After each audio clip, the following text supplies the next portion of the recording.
Herkese merhaba. Fivobul YouTube kanalından bir başka video içeriğiyle daha birlikteyiz değerli arkadaşlar. Bu videomuzda yine konseptlerimizden biri olan indikatör tanıtımı konseptine uygun bir video çekmeyi düşünüyorum. Bunda da sizlere güzel çalışan mantıklı bir indikatör tanıtacağım. Yalnız lütfen YouTube'daki diğer kanallarda sürekli indikatör tanıtan ve süper çalışan, %100 çalışan indikatör tanıtımlarıyla bunu karıştırmayınız. İndikatörler eğer ben tanıtıyorsam gerçekten faydalı olduğu için, sizlere faydalı olduğunu düşündüğüm için tanıtıyorumdur. Bu sebeple güzel bir indikatör, bir trend indikatörü tanıtacağım. Bugün Telegram sayfamızda arkadaşlar arasındaki birkaç sohbetten esinlendim ve bu videoyu çekmeye karar verdim. Özellikle trend çizgisi konusunda sıkıntı yaşayanlar lütfen buyursunlar. Hepiniz hoş geldiniz.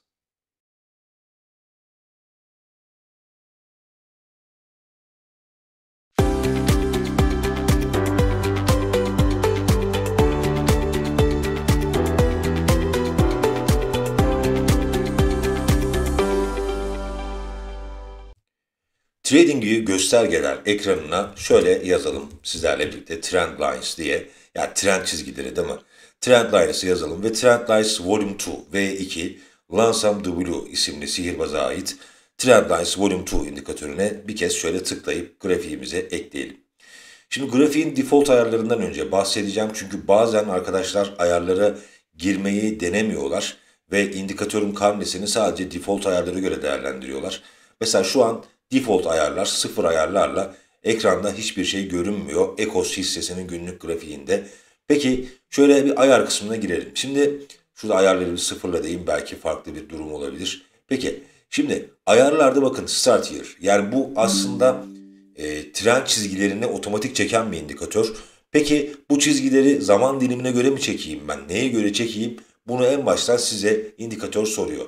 Burada start year, yani başlangıç yılı 2020 olarak vermiş. Yani 2020 tabii 4 sene geriden çekmek mantıklı olabilir mi?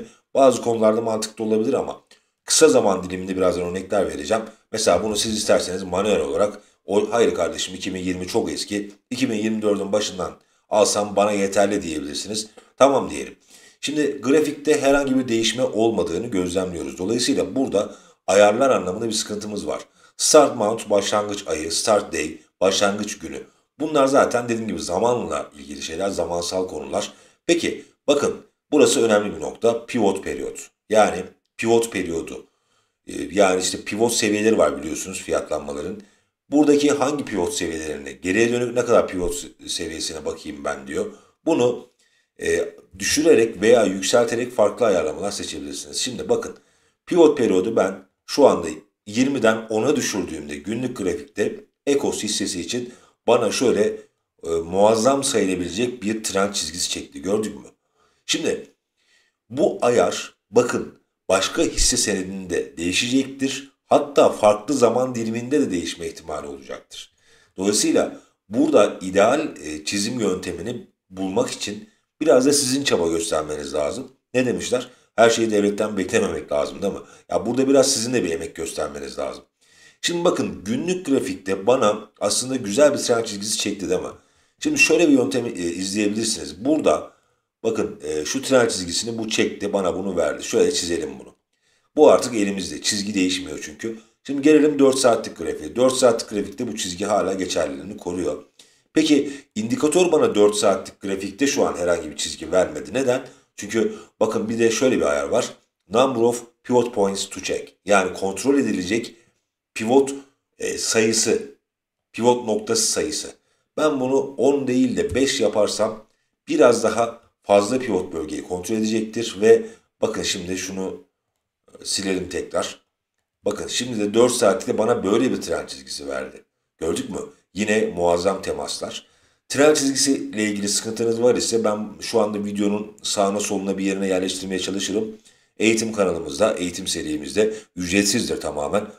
Ücretsiz eğitim serimizde trend çizgilerinin nasıl çekildiğine dair, mantığının ne olduğuna dair birçok konu anlatımı var. Bunları anlattım ben sizlere. Dolayısıyla bu konuya şimdi girmeyeceğim. Şimdi başka bir hisse senediyle devam edelim örneklerimize. Az önce kapattığım ayarlarla başka bir hisse senedi olan Aygaz'ı açtım. Sadece düşen trend değil, yükselen trend çizgisi de çizebilen bir indikatör bu. Siz buna değerleri verin, bu size kendisi çizsin. Aslında böyle bir mantığı var. Bakın şu anda Aygaz'da çizdiği hisse senedi bir yükselen trend, bir dip alanını dikkate almış ve buradan sağa doğru çekmiş. Şimdi bu size aynı zamanda bir referans noktası verebilir. Bakın mesela şöyle bir çizgi daha güzel değil mi? Tabii indikatör tamamen matematiksel işlem yaptığı için bir insan gibi işlem yapamaz. Ama size bir referans aralığı, bir referans noktası verebilir. Bakın onun bana verdiği referans noktasına göre güzel bir trend çizgisi ben şimdi ne yaptım? Çizmiş oldum. Açalım tekrar indikatörü. Şimdi indikatörün ayarları her şey değerli arkadaşlar. Ayarları değiştirirseniz farklı trend çizgileri elde edebilirsiniz. Şimdi burada pivot periyodu 20 yapalım. Bakalım bir şey değişecek mi? Evet, herhangi bir şey değişmedi. E, Kontrol edeceği pivot noktasını 5'ten 2'ye çekelim. Herhangi bir şey değişti mi? Değişmedi. Şu an bize indikatör bu mevcut ayarlarla ben sana bir şey veremem diyor senin bu isteğine göre diyor. Şöyle bir saatte inelim bakalım neler olacak. Bir saatlikte bize herhangi bir şey verecek mi indikatör? Biraz bekleyelim. Evet, bir saatlikte de herhangi bir şey vermedi. Şunu 5 yapalım, yeniden deneyelim. Ya burada hani bu indikatör çalışmıyor, güzel değil diye düşünmeyiniz. Bu size dediğim gibi sadece belirli referans noktalarını baz almanızı sağlayacaktır. Pivot periyot kısa zaman diliminde biraz daha düşürmek gerekir kanaatindeyim. 5'e indirelim bakalım şimdi bir şey verecek mi? Evet, bekliyoruz. Hala net bir şey vermedi. Çünkü kendi sistemine uygun, temas sayısına uygun bir net bir durum yakalayamadığını görüntülüyoruz. Peki şunu 3 yapalım, deneyelim. Bakın hep böyle bir deneme yapıyorum şu anda. Bana kısa zaman diliminde bir trend çizgisi vermesi için. Şunu 2 yapalım, deneyelim. Evet. Net bir şey yakalayamadı şu anda sistem. 4 saatlik zaman dilimine inelim. 4 saatlik zaman diliminde ne olacak? Şimdi burada mantık ne? Burada aslında bakın default ayarlarla tekrar devam edelim. Buradaki mantık yani sizlere işe yarar bazı trend çizgileri vermektir. Yani sadece bunun size verdiği trend çizgilerini baz alın, buna göre işlem yapın diye bir mantığı yok bu indikatörün. Bunu sizlerle paylaşalım. Bakın, bunu da ben çizmiştim. Şu an bu ayarlara göre de vermedi. Ya burada hani mantık olarak pivot periyodun, yani eğer illa bir referans değeri size vermemi isterseniz 10 yapmak biraz daha akıllıca olabilir. Şunu 4 saatle indirelim bakalım. Evet, bakın 4 saatle indirip 10 yaptığımda periyodu bana şuradan şöyle düşen bir trend çizgisi çekti. Bakın referans olarak kullanıyorum. Ben de diyorum ki bunları aldın, şunları da al. Bak, şunları da al, şöyle yap. Peki şuradaki temasları kapanışlardan al diyorum ve şöyle.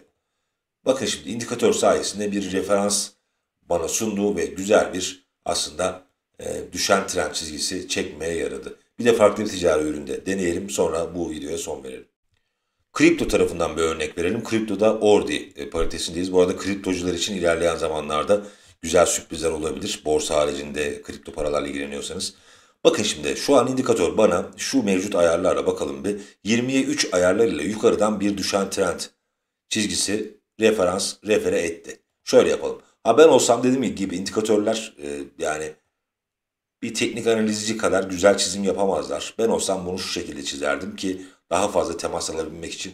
Ama yine özellikle yeni başlayan arkadaşlar için şöyle bir çizgiyi çekelim. Yani bunun nasıl kullanılacağına dair. Çizgiyi çektim. Şimdi buradaki ayarları bakın şöyle bir değiştirmek istiyorum. Bu bir düşen trend çizgisi değil mi? Şimdi burada pivot periyodu 10 yaparak biraz daha son zamanlarda ne olmuş? Buna bakalım. Bakın son zamanlarda şurada da bir yükselen trend çizgisi tespit etti. Evet, şunu da şöyle tespit etti. Güzel. Yani son zamanlardaki hareketlerinde şöyle bir trend çizgisi tespit etti. Ben de bunu bana bir referans aralığı sunduğu için şu şekilde kabul ettim. Gene şimdi indikatörü kapatalım ve bakalım. Gördük mü ne kadar güzel aslında direkt otomatik destek direnç seviyeleri tespit etmiş olduk değerli arkadaşlar.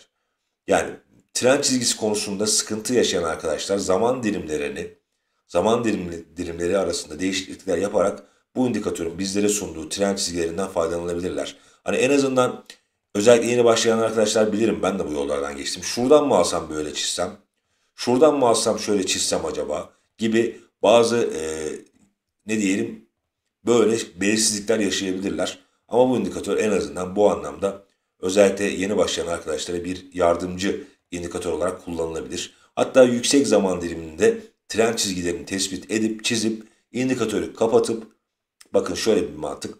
indikatörü kapatıp alt zaman dilimine inerek bunun takibini bu şekilde de yapabilirsiniz değerli arkadaşlar. Peki bunun gibi faydalı indikatör içeriklerinin ve tanıtımlarının devamının gelmesi için yapmanız gerekenleri biliyorsunuz. Herkese bol kazançlar diliyorum. Hoşça kalınız.